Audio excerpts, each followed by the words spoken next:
How's it going? My name is Quin Sandler. I'm the co-founder and CEO of Plantiga. I'm here with Lauren, our resident biomechanist. How are you doing today? I'm doing well, thanks. How are you? I'm doing well.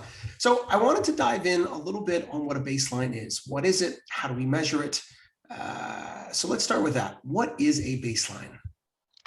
Baseline is really just a snapshot of your movement patterns on a particular day. It's not especially fancy, but it is really valuable. Of course, and give so much context. So we can do a baseline when we're healthy. We can do a baseline after we are injured. All of them tell a story and kind of give some context there. Yep, exactly.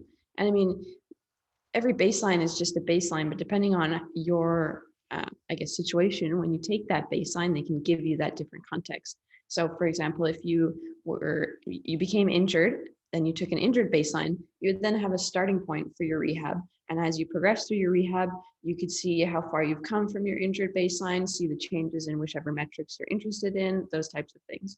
On the flip side of that, if you had a healthy baseline and you got injured, you would then have like an ending point. So you're starting your rehab, you're increasing, and you know how far you have to go until you're healthy again.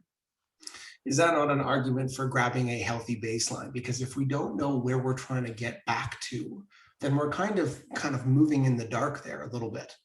Oh, exactly. And I mean, everybody has their own normal movement signature. So if you don't know what that signature is when you're healthy, how do you know when you're back to normal? Totally. You have an analogy that I love about looking at baselines and data collection like a Flipbook. Can you describe that in a little bit? Yeah, for sure. So I actually have some sticky notes here, so I'll demonstrate a little bit. Love props. A flipbook is really just a series of static pictures, and when you flip them together, they make a story. So let's say that each of your baselines is a page in your flipbook. So here I've got two baselines. These are my 2 pages. If I were to flip these, I wouldn't really get that much of a story. You know, it's kind of a lame flipbook. It's only 2 pictures. If I had a whole book of baselines in my flipbook and I flipped through, I would get a really good picture of what's happening. I could even look into the different chapters of my flipbook. Maybe I have an injured chapter, maybe I have a preseason training chapter, a competition chapter, anything like that. But it just gives a way better story. And if you had only 2 baselines, like 6 months apart, you have no idea what's going on in between those 2 baselines. Totally. I love that. So kind of moving on to kind of what our baseline is, what is involved in a Plantiga baseline? So a Plantiga baseline is a suite of activities that we use to assess somebody's full movement patterns. So we do a walk test, a run test, and 4 different types of jumps. And each of those activities basically shines a light on a different part of a person's movement patterns. So the walk test is to assess walking. Walking is pretty fundamental. It's been cited as the 6th vital sign, so that's pretty important. Very important. Walk a lot during your daily life. You even walk to the fridge to get your lunch, or walk to the grocery store.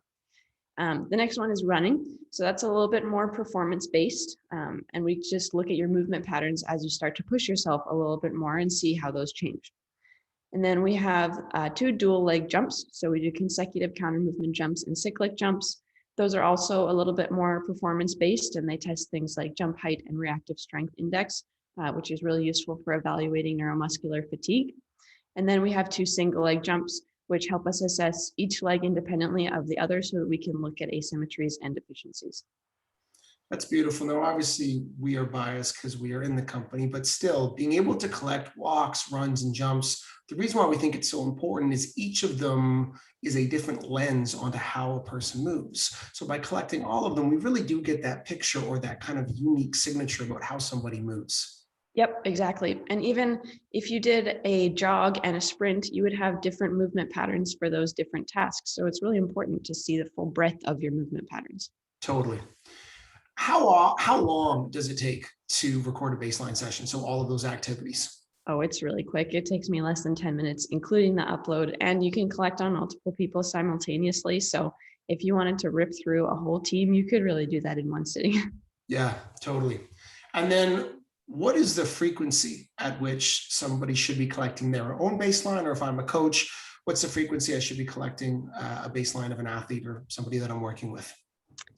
Ideally, I would say once a week would give you a lot of pages in your Flipbook, but I understand that's not reasonable for everybody. For example, if a physiotherapy clinic has a patient who only comes in once a month, then that's the most frequent that you can do it. But really, the more pages you can get in your Flipbook, the better your story is going to be, and the more context you're going to have into your movement patterns to make data-driven decisions.